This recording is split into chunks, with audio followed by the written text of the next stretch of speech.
Spice and Wolf. Now, I do remember watching the dub for this, in English dub, and it was actually watchable.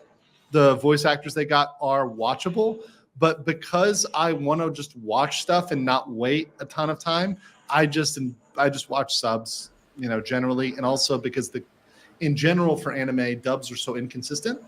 I just end up watching the sub until it's proof positive that the dub is awesome, right? And it's got to be all throughout awesome, or I'm just not going to watch it because it's going to fucking ruin it for me. Although I will say this is the type of anime I typically like dubs when the characters are Western, and I do feel like the setting of Spice and Wolf is more European, so it's believable that they could be speaking English or a Germanic language, right? Because it kind of feels like old Europe, right? When Europe still had paganism versus Christianity, right? I definitely feel that vibe here with the church, right? That's definitely a vibe here. But I'm so happy this show is back. It's one that I watched the entirety of the anime, and I was left, even at the ending, I was left unsatisfied because I knew there was more manga and I knew that it would get further. But now what we have is we have a light novel that's actually, the manga is finished. The light novel is now on to, and this is a spoiler, guys, for Spice and Wolf, but the light novel is on to the story of their children, right? Or their child, right? So they eventually, spoiler, at the end of the manga, right? They have a kid, right? And the light novel's on the story of their kid. So it's almost like, I feel like it's not a spoiler anymore because the first episode basically has her daughter. So it's like, you're safe. Go ahead. Yeah. So because I haven't read the source material, but I just saw that first episode and that isn't in the original. Yeah. And so I'm like, they knew the end, so they slid it in there as like this is the end story, but then continues. So I think it's really well done on that. Yeah. No, and so of the changes, and this does jump ahead a little bit, but like I was so happy that it started and from the framing of her talking to her kid, because that ties in with the light novels. It also promises that we will get a story arc, which brings us to her having the kid, right? Like that, the kid is that story arc is going to come all around, right? It's going to close the loop because there's a kid there, right? So you've got to get to, okay, how is there a kid? What is this kid, right? Like, it's almost like How I Met Your Mother, right? You know that it's got to come back around How You Met Your fucking mother at some point, right? You've got to close the story loop, right? So I do like that, like beginning with the end, right? Beginning with the end. I think it's very clever, very smart. I really enjoy that because it's already delivered what I'm looking for, which is an ending or some place that it's going to eventually arrive at. So let's, Brandon, what are your thoughts so far on Spice and Wolf? Well, so far, as I said, I've never seen the original. I've never read the manga or the light novels. I've been told that it is slow. There are some that think it's boring, but I'm good with this type of pace show, and it's definitely a little different, focusing on the economics of being a traveling merchant and the problems that you can run into being a traveling merchant. For me, it's easily an 8.5, and I have enjoyed it. I do like where it's gone, where it's going, and now that I know where one of the ultimate end goals is at, yeah, that's going to be it's going to be interesting to see how far they choose to go with the anime and second seasons, etc. But I like it. I really do like it. It's been a lot of fun so far. Espiritu, like, what were your thoughts generally on the series so far? Things you liked, things you didn't like?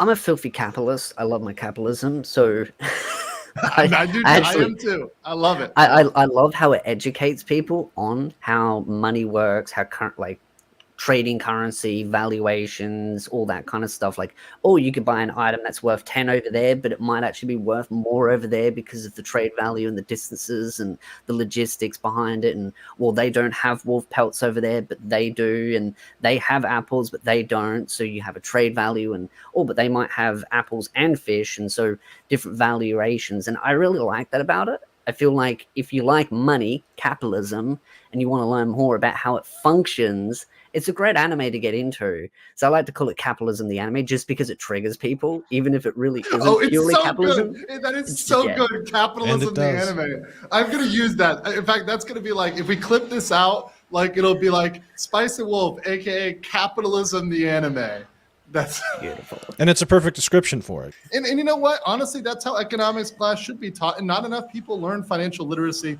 Not enough people learn the basics of business, right? And if you learn that through an anime, that's fucking great, right? I hope that, to curse you with this knowledge of good, of just, hey, this is how trade works. And just if you're thinking about business, you have to think about logistics. You have to think about distance. You have to think about supply and demand, right? You have to think about times of the year, right?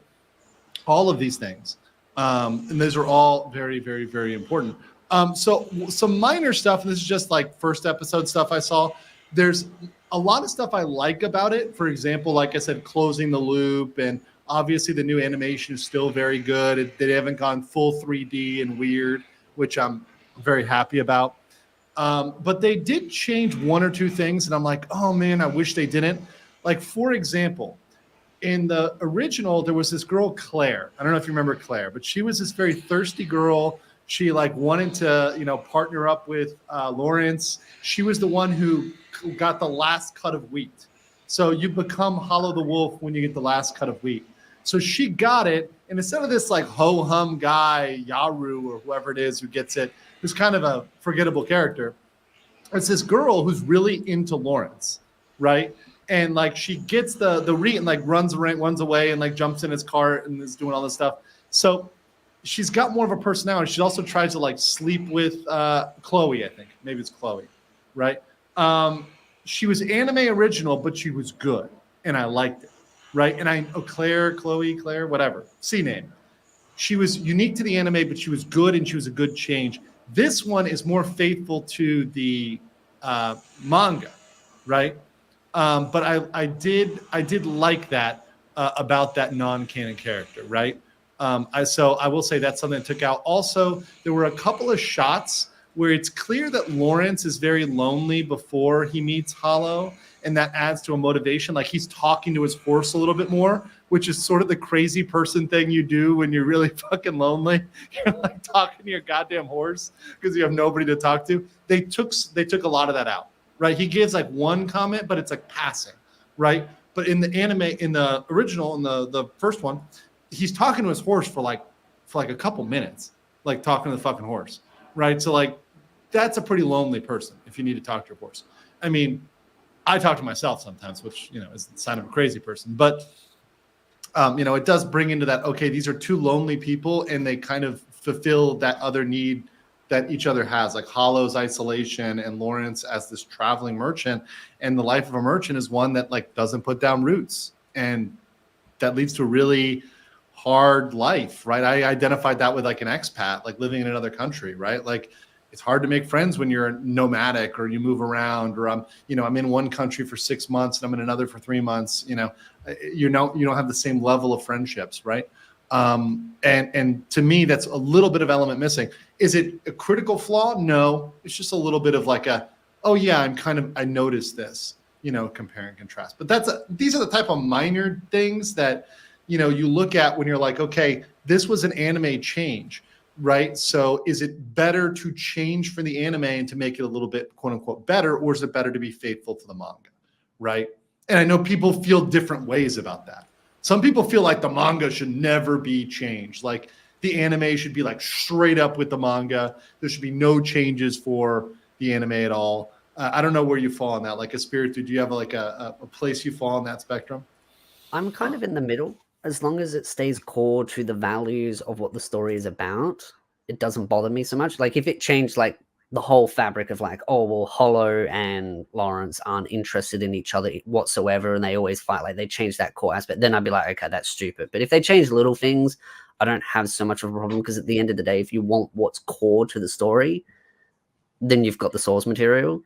As long as it makes sense and it's done well and like the changes flow properly, I don't mind it so much. Mm-hmm. Mm-hmm. Brandon, what about you in terms of like changes from anime to manga, or manga to anime, or light novel to anime changes? That's a tough one, because there's There's a lot of stuff that got made while the manga or the light novels were being made, but because there were breaks or inconsistencies in the manga creation, the animators had to go do their own thing, and either is good or turns into a shit show or that, and then the show gets canceled, and then it comes back and gets adapted properly. It's basically the Full Metal Alchemist question, or the the Helsing question, or even in some cases, the Trigun question. What is going to be the best way to see that? Personally, I have not dove into too much of the manga side of things, so I don't think that it's necessarily bad, as long as the original show is good and if it actually gets completed. But that's the problem. Most of these don't get completed. You slipped in the you slipped in the magic word there, Brandon. I caught you on that one. If it actually gets completed, right? Yes, if it gets completed. And that's the problem with Alchemist. That's the problem with Helsing. And to a partial extent, that's the problem with Trigun.